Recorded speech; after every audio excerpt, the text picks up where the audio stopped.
Hello, everyone. I'm Mr. Five. Today, I want to share with you a remarkable story that took place at the Boone Police Department in North Carolina, USA, on a scorching August morning in 2023. Amidst the stifling heat of summer, this story will introduce you to our main character, James Williams, a newly appointed black police chief who decided to enter the department quietly to see firsthand what was truly happening inside. And now, let's begin the story. James Williams stepped out of his old, worn-out car, blending into the bustling crowd in front of the Boone Police Department in North Carolina. He wore nothing more than a simple outfit, a faded plaid shirt and a pair of scuffed sneakers, completely different from what people might expect of a powerful and strict police chief.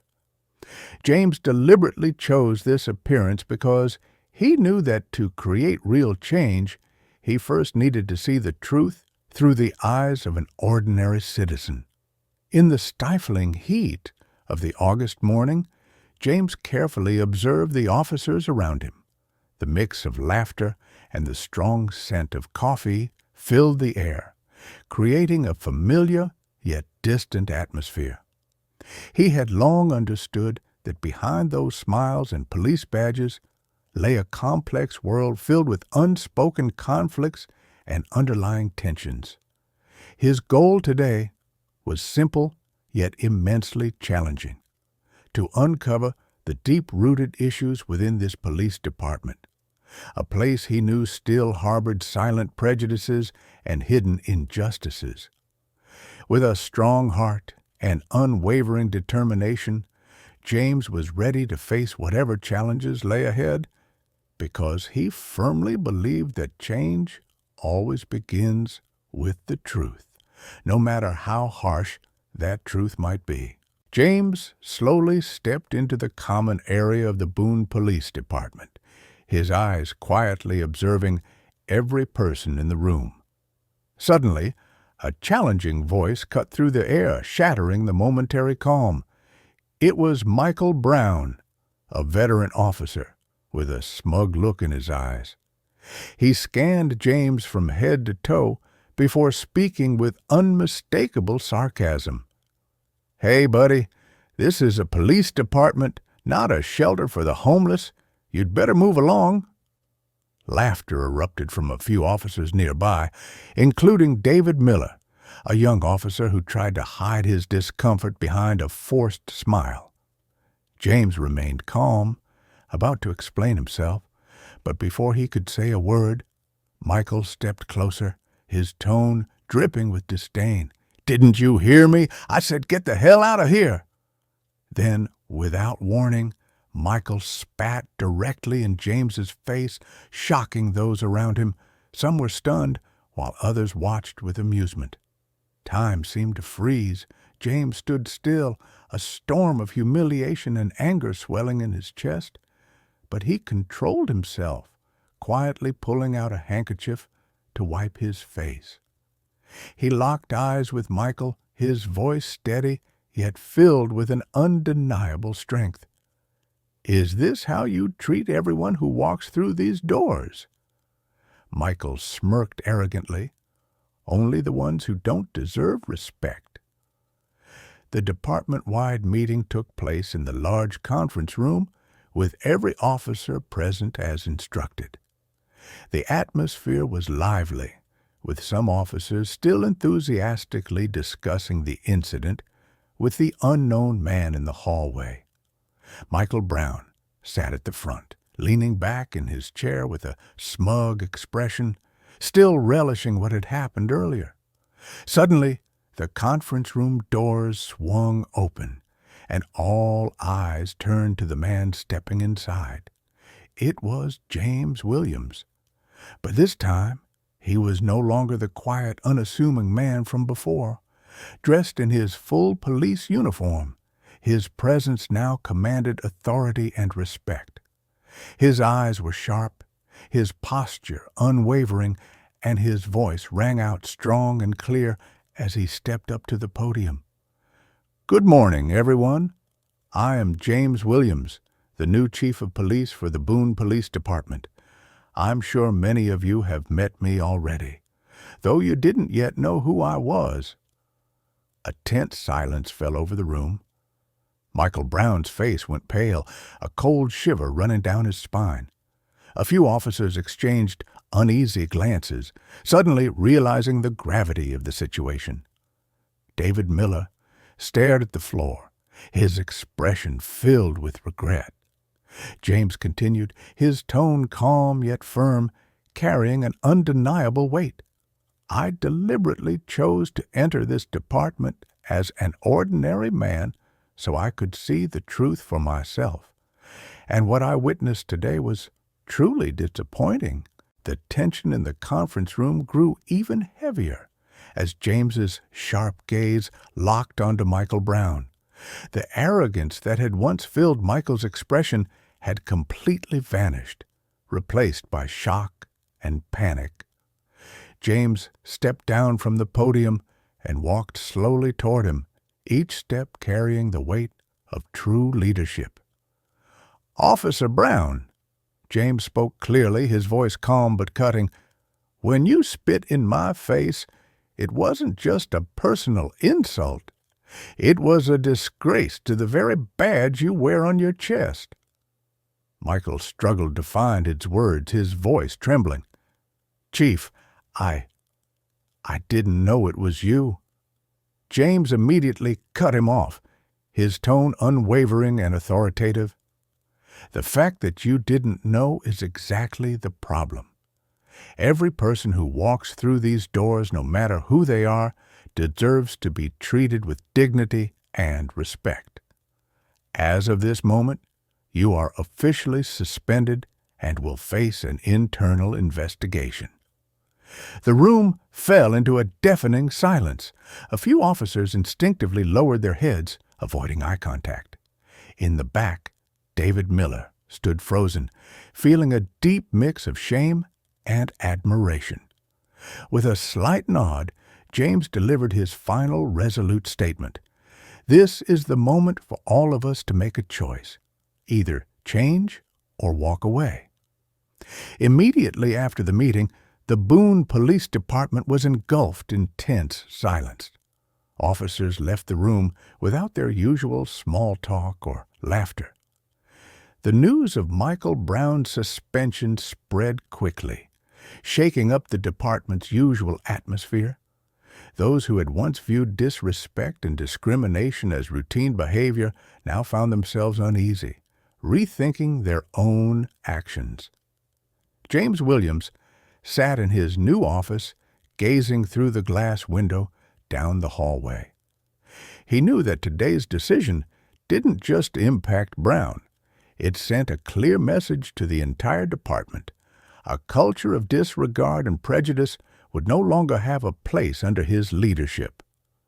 David Miller, the young officer, walked into the office slowly, his face showing hesitation but also determination. "Chief, I know that in the past I laughed along, I stood by and, in a way, encouraged my colleagues' wrongdoing. I want to change," he said sincerely, looking straight at James. James smiled slightly, his expression softening in response to the officer's honesty. "Miller, recognizing your mistakes is the first step toward change. What I want isn't just punishment. More importantly, I want all of us to understand our responsibility and our role in rebuilding trust with the community." From that day forward, the Boone Police Department began to experience a profound transformation. The mocking laughter and dismissive glances were gone. In their place were seriousness, caution, and a more humble attitude in every word and action of the officers. David Miller, who had once remained silent in the face of his colleagues' misconduct, now became a key figure in promoting transparency and accountability within the department. Each morning, James made it a habit to walk through the offices, not to supervise, but to listen and encourage the officers. He believed that real change couldn't come solely from rigid policies or strict punishments, but had to start with awareness and a shift in mindset. One afternoon, Miller approached James, his eyes filled with passion. "Chief, I think we need open discussion so that everyone truly understands why the behaviors of the past have caused such deep harm to the community." James looked at him, his expression glowing with genuine pride. "That's an excellent idea, Miller. It's young officers like you who will make the biggest difference." And so, little by little, through James's sincerity and perseverance, along with the courage of officers like Miller, the Boone Police Department gradually regained the trust of the community. A year had passed since James Williams first stepped into the Boone Police Department. The changes he initiated were no longer just internal. They had spread throughout the small Blue Ridge community. Officers now engaged with the public more openly, listening and assisting with genuine sincerity. The once condescending attitudes had disappeared, replaced by a renewed sense of duty and respect. The image of the Boone Police Department had been restored, becoming a symbol of kindness, responsibility, and trust. During his neighborhood patrols, James could clearly feel the shift in the community, from the warm smiles to the friendly waves of residents who once viewed law enforcement with skepticism. One afternoon, as he stopped for a coffee at a small roadside cafe, an elderly man with silver hair approached him, gently patting his shoulder. "Thank you for changing this police department. We never thought we'd see the day when we could truly see officers as our friends."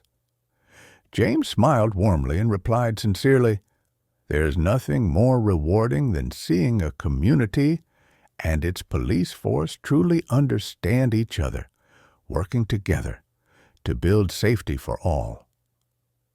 David Miller, now more mature and confident, frequently shared his experiences with younger officers just beginning their careers. He often reminded them of the most valuable lesson he had learned from James. Respect costs nothing, but it creates immeasurable value beyond anything you can imagine.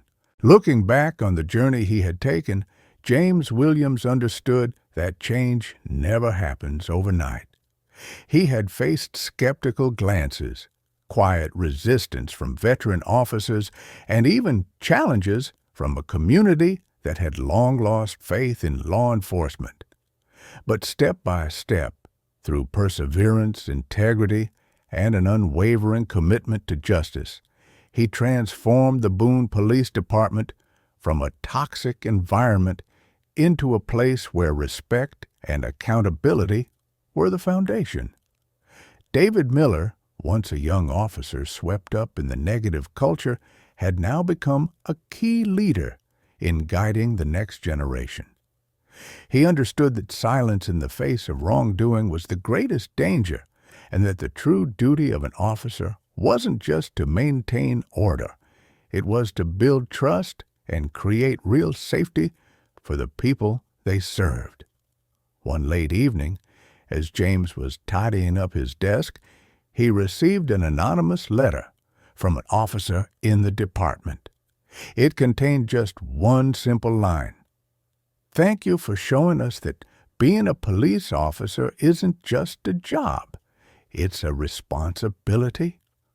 James smiled, knowing that while the road ahead was still long, he had laid the first bricks of a solid foundation for the future.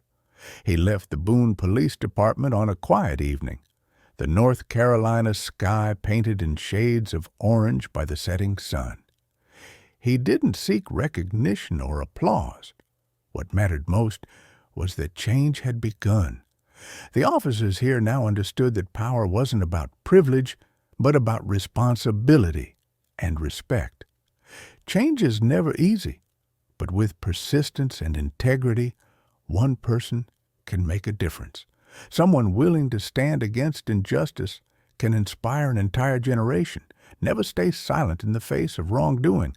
Act, respect, understand, and use your voice for what is right, because you may be the spark that ignites the change the world desperately needs.